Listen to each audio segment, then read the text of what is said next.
अब पार्ट 2 हम चाइना के बारे में मुख्तलिफ डायनेस्टीज़ और 1945 तक मेजर इवेंट्स पढ़ते हैं। सबसे पहले तो जो रिकॉर्डेड हिस्ट्री में चाइना की पहली डायनेस्टी आती है वो शांग डायनेस्टी है, जो कि 1700 समथिंग बीसी में मौजूद थी और 1100 समथिंग बीसी तक वो रही है। लेकिन उसके बाद भी बड़ी अहम तरीन डायनेस्टीज़ आई हैं, जैसे कि उसके बाद जू डायनेस्टी है, फिर उसके बाद चिन डायनेस्टी है, फिर मिंग डायनेस्टी है, उससे पहले हान डायनेस्टी है, फिर एंड पे मांचू डायनेस्टी में भी मैं और एक दो या चार डायनेस्टीज़ भूल गया हूँ। लेकिन बहुत सारे डायनेस्टीज़ आई और उसमें बहुत सारे केपेबल रूलर्स भी हैं। लेकिन ऐसा नहीं है कि एक के बाद दूसरी डायनेस्टी आती गई। बीच में से 200-300 साल तक अफरा तफरी की भी और क्योटिक सिचुएशन भी रही, जब चाइना का ये वाला हिस्सा जो प्रॉपर चाइना है मुख्तलिफ़ हिस्सों में पार्टीशन रहा, आपस में सिविल वॉर रही, बारबेरियनिज़म रही। चाइना को सबसे बड़ा मसला होता रहा है नॉर्दर्न जो नोमैडिक ग्रुप है उनसे, ख़ास तौर पर ये अगर हम देखें तो ये मंगोलिया का पार्ट है, और मंगोलिया का जो पार्ट है ये अच्छा खासा प्रॉब्लमेटिक होता रहा है।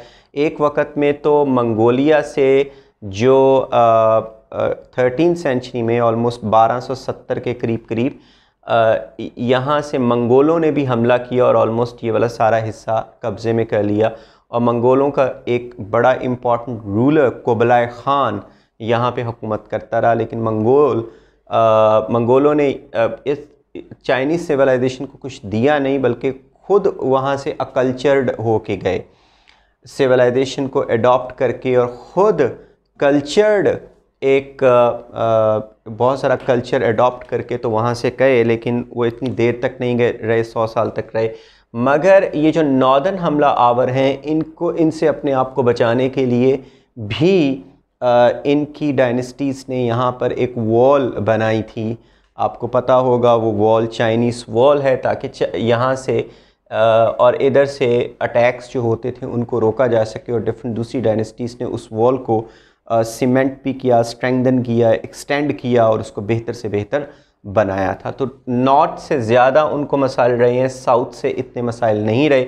लेकिन साउथ के मसाइल बाद में स्टार्ट होते हैं जब यूरोपियन कॉलोनाइजेशन स्टार्ट होती है इन एरियाज़ में। तो यूरोपियंस यहाँ से साउथ से ऑक्यूपाई करना शुरू कर देते हैं चाइना को। अब हम मेजर डायनेस्टीज़ पढ़ते हैं। यहाँ की एक मेजर डायनेस्टी है हान डायनेस्टी। ख़ास तौर पर एक तो डायनेस्टीज़ के बाद जैसे शांग डायनेस्टी है, जू डायनेस्टी है, और शायद एक आधी और डायनेस्टी हो। उसके बाद जब अफरा तफरी और क्योस की सी सिचुएशन फैली तो तकरीबन एक बहुत बड़ा सेज वहाँ पे आया जिसका नाम था कन्फ्यूशियस। कन्फ्यूशियस जो है almost 5th to 6th century BC में एक बहुत बड़ा फ़िलासफ़र थिंकर था, और उसकी जितनी भी एथिकल आइडियाज़ हैं उसके बेसिस के ऊपर चाइना की सिविलाइजेशन बिल्ड होती है। सिविलाइजेशन का मतलब है एथिकल वैल्यूज़ कोई भी सोसाइटी कैसे रखती है। तो कन्फ्यूशियस चाइना को अक्सर औक़ात कन्फ्यूशियस सिविलाइजेशन के नाम से भी याद किया जाता है कि कन्फ्यूशियस सिविलाइजेशन है। जैसे कि मैं एक छोटी सी मिसाल दूँ, 1990s के शुरू में जब एक बुक का एक क्लैश ऑफ सिविलाइजेशन जिसमें सैमुअल हंटिंगटन ने कहा कि कन्फ्यूशनिज़म और इस्लाम ये दो सिविलाइजेशंस बनती हैं, इनको आपस में हमें लड़वाना चाहिए। तो कन्फ्यूशियस सिविलाइजेशन को इसलिए याद किया जाता है कि कन्फ्यूशियस उनका एक बहुत बड़ा कन्फ्यूशियस, तो कन्फ्यूशनिज़म अच्छी खासी। अब कन्फ्यूशियस के आइडियाज़ क्या थे? कन्फ्यूशियस के आइडियाज़ पीसफुल को एग्जिस्टेंस के ऊपर बेस करते हैं, और उसका ख्याल है कि ओपोनेंट्स को भी जब मिलें तो झुक के मिलें, सलाम उनको लें और उसकी भी रिस्पेक्ट करें। उनका ख्याल है कि इंसान को एथिकली बहुत कदावर होना चाहिए। उनका ख्याल है कि अपने बड़े भाई के साथ, अपने दोस्त के साथ, अपने खावंद के साथ और अपने वालिद के साथ आपको बहुत सिंसियर रहना है, और जो इंसान इनको सिंसियर नहीं रहता है वो एक अजीम इंसान नहीं बन सकता। और एक और वो है आपका किंग। और कन्फ्यूशियस के बकौल किंग के ख़िलाफ़ अपोजिशन नहीं होनी चाहिए। किंग जो है इंतहाई सियाना आदमी है, he holds much of the intelligence, and anyone who opposes the king is not, you know, working according to the ethical values. और king जो भी डिसीजन करता है, whatever decision he takes, that is always in the interest of the people and there is no progression.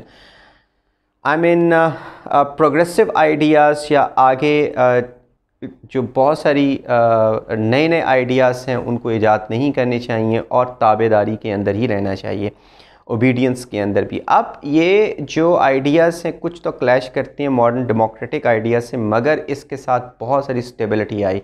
Confucianism is all about stability in the country with one rule, and the other people should accept that rule not by force but by their legal bondage or their ethical bondage। तो इस तरीके से एक ऐसी society को इस्तवार किया Confucius ने, क्योंकि कन्फ्यूशियस के बाद भी चाइना में बहुत सारी स्टेबिलिटी रही, जिसमें आर्ट, आर्किटेक्चर इसको बहुत ज़्यादा फ्लरिश हुआ और ख़ास तौर पे कन्फ्यूशियस के बाद एक बड़ी ज़बरदस्त डायनेस्टी आती जो हान डायनेस्टी है, HAN, हान डायनेस्टी। हान डायनेस्टी ने चाइना के बहुत दूर दूर के इलाकों को फ़तह भी किया और वहाँ पे एक स्ट्रॉन्ग एडमिनिस्ट्रेशन, लीगल सिस्टम और बहुत सारी एग्रीकल्चर में इनोवेशन, ये सारी चीज़ें दी और एक अजीम सिविलाइजेशन का उन्होंने इब्तदा किया। इसमें कन्फ्यूशियस के आइडियाज़ बहुत सारे इन्फ्लुएंस रखते हैं चाइना की सोसाइटी में। आज भी अगर आप देखें तो चाइना में वन पार्टी सिस्टम है और उसमें कोई भी डिसोबीडियंस नहीं कर सकता जो भी रूलर है, और सबसे ज़्यादा एम्फेसिस जो दिया जाता है वो स्टेबिलिटी, क्योंकि स्टेबिलिटी के बाद ही सारी प्रोग्रेस स्टार्ट होती है। कोई भी सिविलाइजेशन उस वक्त तक नहीं बिल्ड हो सकती जब तक स्टेबिलिटी ना हो। तो चाइना में जो इतनी ज़्यादा इकोनॉमिक प्रोग्रेस आज देखी जाती है उसमें सबसे इम्पॉर्टेंट चीज़ है स्टेबिलिटी, और चाइना के पंचशील प्रिंसिपल्स, को एग्जिस्टेंस, पीसफुल को एग्जिस्टेंस के प्रिंसिपल्स हैं पंचशील प्रिंसिपल्स। तो हम उसमें कन्फ्यूशियस का काफ़ी इम्पॉर्टेंट रोल देखते हैं। फिफ्थ एंड सिक्स सेंचुरी में ये एक इंतहाई इम्पॉर्टेंट कन्फ्यूशियस है। कन्फ्यूशियस को किसी रिलीजन का कोई प्रॉफिट नहीं था, किसी भी रिलीजन को फेवर नहीं करता, और इसके जो एथिकल आइडियाज़ हैं सिंपली एथिकल आइडियाज़ हैं, they are not attached with the player of some divine being, कोई खुदा का, और इस तरीके से इसलिए सिंपल है फॉलो करने के अंदर, कोई कॉम्प्लिकेटेड सिस्टम ऑफ रिलीजन नहीं क्रिएट किया। तो इसलिए हम आज चाइना में देख सकते हैं कि चाइना में भी रिलीजन नहीं है। ज़्यादातर लोग जो है वो रिलीजन के मामले में बहुत ज़्यादा इमोशनल नहीं है, बल्कि वो एथिकल वैल्यूज़ के बारे में यकीन रखते हैं। तो हम इसको कन्फ्यूशियस को देख लेते हैं। हम आखिरी डायनेस्टी के बारे में देखते हैं, मांचू डायनेस्टी। मांचू डायनेस्टी यहाँ से नीचे उतरी और उसने कब्ज़ा कर लिया इस एरिया में जो हुआंगी वाला एरिया था, क्योंकि मांचू डायनेस्टी यहाँ पे, मांचू जो थे वो यहाँ पे रिज़ाइड करते थे और ऑलमोस्ट इस सारे एरिया को उन्होंने कब्ज़े में कर लिया। लेकिन मांचू डायनेस्टी 18th सेंचुरी में ख़ास तौर पर 19th सेंचुरी में प्रॉब्लम उस वक़्त हुई जब उनको मसाइल पेश आए यूरोपियन कॉलोनाइज़र्स से। European colonizers were present in India, European colonizers were present in Southeast Asia and elsewhere. So Aahista Aahista European कॉलोनाइज़र्स China के अंदर घुसने शुरू हुए। इतनी मैसिव किस्म की उनकी तहज़ीब, ज़बरदस्त किस्म की उनकी मार्केट थी, तो वहाँ पर अपना अपना स्फीयर ऑफ इन्फ्लुएंस उन्हें बना लिया। अब किस तरीके से स्फीयर ऑफ इन्फ्लुएंस है, एक वक्त ऐसा आया कि इतने से हिस्से पे जर्मन्स थे, इतने से हिस्से पे जो फ्रेंच थे, इस हिस्से के ऊपर कुछ हिस्से के ऊपर जापानीज़ थे, कुछ हिस्से के ऊपर रशियंस थे, फिर नीचे से ब्रिटिश भी कुछ इन्फ्लुएंस इस हिस्से के ऊपर डाल रहे थे, फिर पोर्तुगीज़ के पास कुछ पोर्ट्स थी, ख़ास तौर पे माकाओ पोर्तुगीज़ के पास रही है। तो इस तरीके से डिफरेंट यूरोपियन कंट्रीज़ का अपना अपना स्फीयर ऑफ इन्फ्लुएंस था और इसको कहते थे एक्स्ट्रा टेरिटोरियलिटी। एक्स्ट्रा टेरिटोरियलिटी कि यहाँ पर एक्स्ट्रा टेरिटोरियलिटी का मतलब है कि जिस हिस्से के ऊपर जिस यूरोपियन कंट्री का कब्ज़ा था या इन्फ्लुएंस था, वहाँ पर वो अपनी ही चीज़ें बेच सकते थे।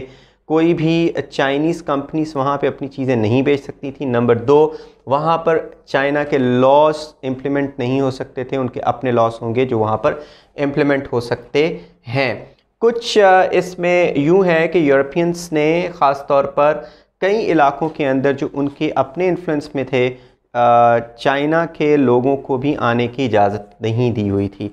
ख़ास तौर पर ब्रिटिश की तरफ से सबसे बड़ा चैलेंज था, क्योंकि ब्रिटिश ने जो इलाके कब्ज़े में किए थे उन इलाकों में वो ओपियम बहुत ज़्यादा बेचते थे।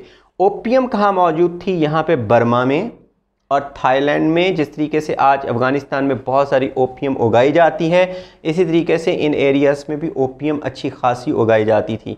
और इन ओपियम्स को ब्रिटिश ट्रेडर्स चाइनीज़ को बेचते थे और चाइनीज़ से इसके बदले में टी, पोर्सलेन और सिल्क ख़रीदते थे, जिसकी डिमांड यूरोपियन कंट्रीज़ में और पूरी दुनिया में बहुत ज़्यादा होती थी।